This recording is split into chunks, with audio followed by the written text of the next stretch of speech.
slutningen af mine efterskoleår, der stod jeg over for en beslutning, der føltes ret stor. Jeg skulle vælge gymnasie, hvor skulle jeg fortsætte mit liv.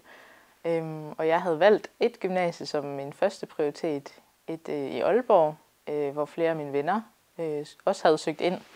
Og det var faktisk det, jeg håbede på, jeg kom ind på.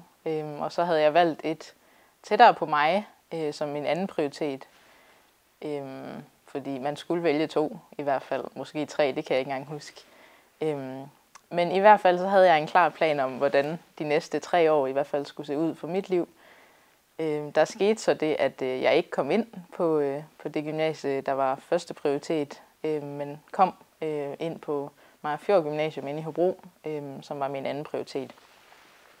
Og det var lidt sådan et slag i maven, eller det føltes lidt som sådan et setback, som om det var plan B, plan A lykkedes ikke. Og det havde jeg det lidt svært med. Det var lidt udfordrende, og jeg kunne ikke helt forstå, hvorfor at det skulle ende sådan.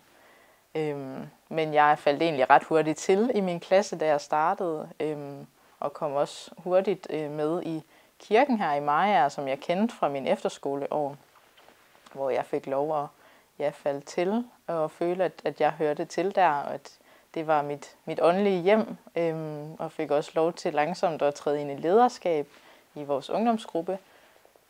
Og jeg voksede helt vildt meget i de 3 år på gymnasiet, og kunne egentlig godt se, at det var da dejligt, jeg var endt der.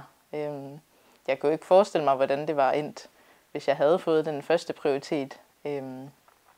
Men i slutningen af mine gymnasieår, der dukkede der en mulighed op om at flytte til Mariager sammen med en af mine veninder.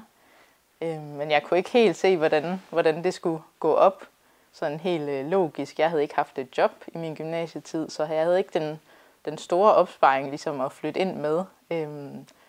Og jeg havde heller ikke fundet et job på min sabbatår, og samtidig så synes jeg heller ikke, at det var det, jeg ville bruge min sabbatår på at betale husleje. Jeg havde tænkt, at jeg skulle tjene en masse penge, så jeg havde en god opsparing og kunne tage ud og rejse og lave alt muligt fedt.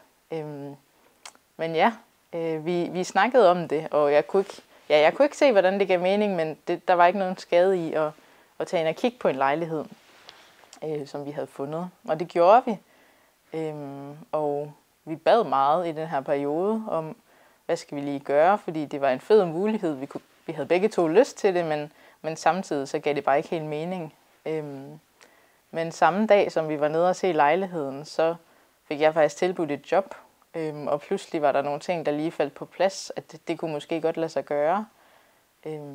Og ja, det var dejligt. Vi mærkede sådan en ro i beslutningen.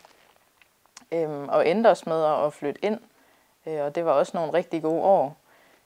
Og efterfølgende kan jeg sagtens se, at Gud han har lukket nogle døre med det her gymnasie, som jeg havde planlagt, at jeg skulle gå på. At det synes han ikke. Og samtidig har han også åbnet nogle døre og gjort nogle ting mulige, som jeg aldrig selv havde forestillet mig, eller kunne planlægge, hvordan det lige skulle gå op i en højere enhed. Så ja, han har været med hele vejen, og det har lært mig, at hans planer er større og bedre, end hvad jeg nogensinde selv kan planlægge.